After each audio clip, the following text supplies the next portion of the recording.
Able decision. I'm your host, Wire Breaking Off. And today's video, well, is a rant, as you could see from the title. But I thought it would be best to first give context to what the rant is about.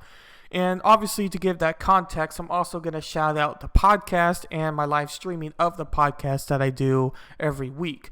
And that's the Breakdown with Birkenoff. And this podcast episode you see in front of you is also published on wherever you might listen to your podcast, such as Apple, Spotify, wherever you might listen to it at the Breakdown with Birkenoff.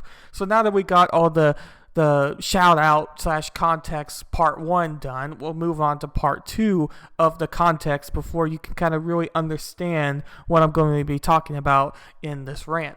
So I was going about the podcast, and I knew that at the end I was going to talk about Kamala Harris in some articles about her accepting the nomination from the DNC / being the first African American, first black / Asian vice president, and something that is very historic and very meaningful. And the last article was the CNN article.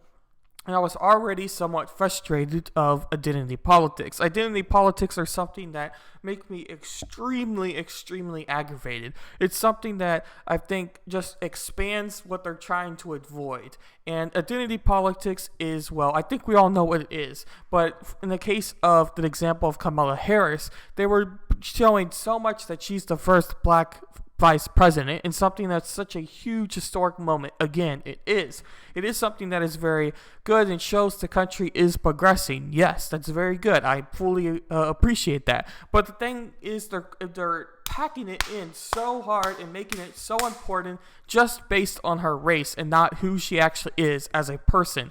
If I was Kamala and I wasn't Kamala, because Kamala obviously is embracing this and further portraying her identity as something that is good and something that is important. And again, I don't want to make it seem any less different than what I want it to sound like. I do think that it is huge that we do have a potential black vice president, or at least the first ever to be on a ticket of a national party as the Democratic Party is. But don't get me wrong in this whole point of identity politics and being just based off of race and not who the person actually is.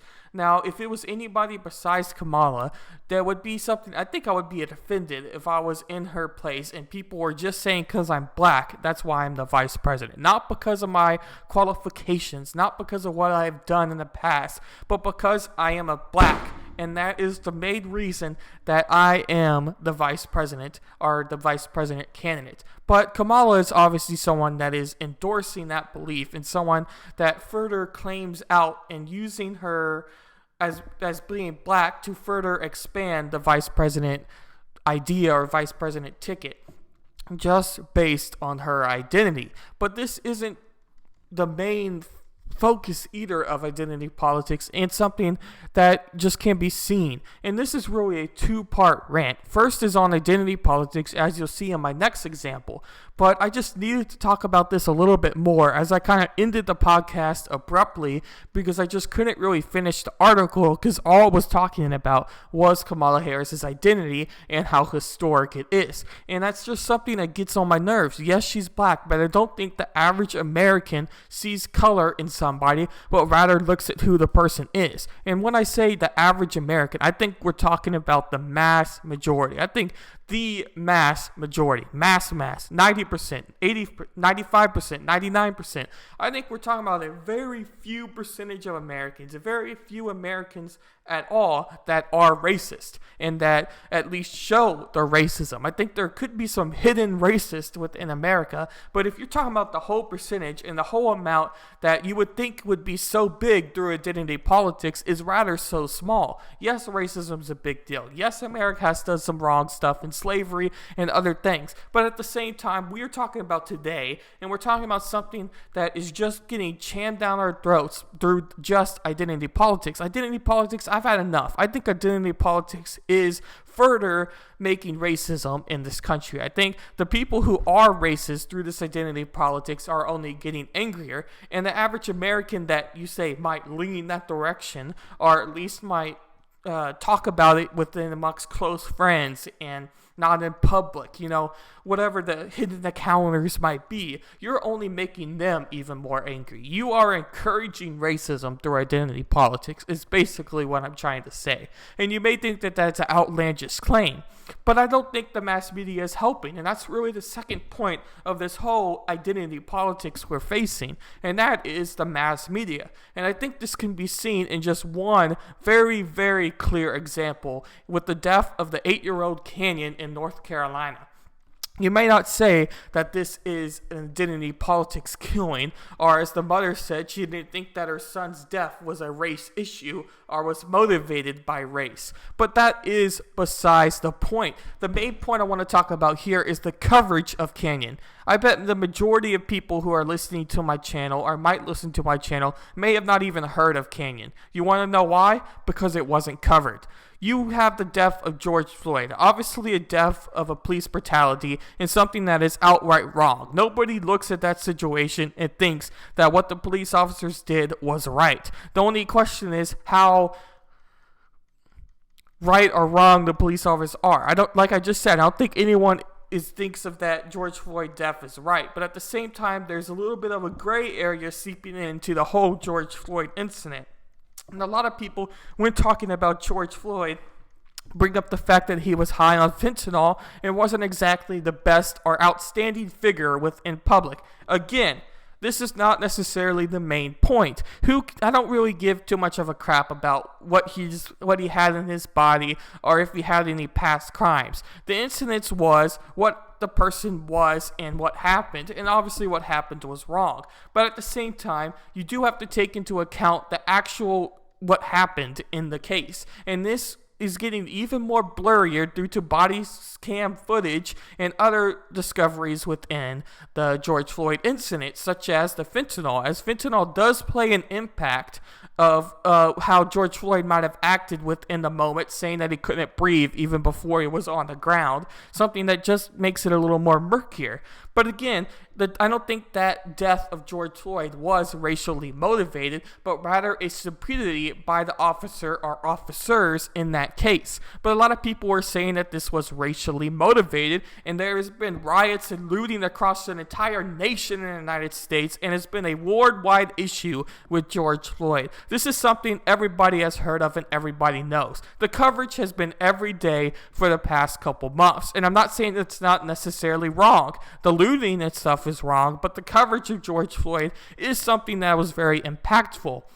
But another quick thing about George Floyd that I didn't recently learn until about a month ago was the fact that he was buried with a folded flag that was given to him by Nancy Pelosi. Those who don't know about the folded flag and that type of burial ceremony, as well as the golden casket, this flag is given to military officers or military soldiers as well as police officers in their deaths. This is something that is highly honorable, and he got that flag. Why? Well, it fits the mass media motive. And sounds very harsh to say, but I do 100% believe it after this coverage of Canyon. And now I'm getting to the main point of this rant and the main coverage of this video, and that is, where is the coverage of Canyon in the mass media? There is absolutely no coverage. I didn't even hear about it till days after it happened, and I followed the news semi-regularly. This is something that has completely gotten on my nerves, and almost every conservative station out there since I heard of it has basically said, what if the roles were reversed? What if a random white guy, or in this case a white neighbor, were to kill a black young child, let alone AIDS, let alone whatever, kill a young black kid? The media would have this blasted everywhere, and I think we all know that. I think we know that that is the case, and that is something that would 100% happen. That is just the fact, I would say, at this point with mass media. They would be blasting it on CNN, MSNBC, Fox News. Every mass media station would be sharing the death of this black kid killed by a white man. As I just said before, the average American does not see color as a mass media would like you to think. The average American is not racist, but shoving identity politics and just showing articles that meet your standard and showing articles that just meet how you want to have their information perceived, how you want America to view themselves, or how you want people to see it, how you want the world to see you for that matter, is something that is extremely aggravating, and identity politics needs to be stopped now. Absolutely now. It has gotten past on my nerves, and this is why I decided to make this rant video and talk about this. Because I do think that it is very simple, and it shows the clear standard that mass media holds within covering news. And that is the standard that they'll only show it if it fits their narrative. This was absolutely tragic. Canyon did not deserve to die. I think that is just absolutely simple. At the same time, no young child deserves to die. If a white guy were to kill a young black kid, it's horrible. Everybody believes it's horrible. Nobody believes that is not horrible. Yes, it would be covered on the media, as it should be. But so should this story be covered on the media. And as you can see here, there is a CNN article about it, but this is just not blasted as much as it would be if the roles were reversed. So it's just rather simple, and it does make me very annoyed. And it makes me also very sad that we are following a news culture and a news media that only shows narratives that fit their needs and their agenda, and doesn't bother to even provide a perspective that is different or just show news for news. This is a news story, and this is a news story that would be all over mass media and should be all over mass media. A neighbor killed an 8-year-old with her sisters, and his dad ran to him and picked him up, as you'll see in this clip at the end of the video. And I don't think I'm going to provide any words after this clip. I just want this clip to speak for itself. It's just a very tragic event, and something that I think should be blasted all over mass media, because it is wrong. Even if this wasn't racially motivated, and maybe the neighbor had some sort of mental condition, or just lost his marbles for a few seconds, and their race wasn't a motivator to kill his son at all. It is just absolutely tragic, and it makes me very annoyed that identity politics is the main reason news gets covered. Thank you for watching, and I'll end with this clip. She shuts the door, I hear a loud gunshot that sounds close. He ran into the front yard and saw Cannon on the ground. At first, he thought the boy had fallen off his bike. And the closer I got to him, I realized that it was something far more serious.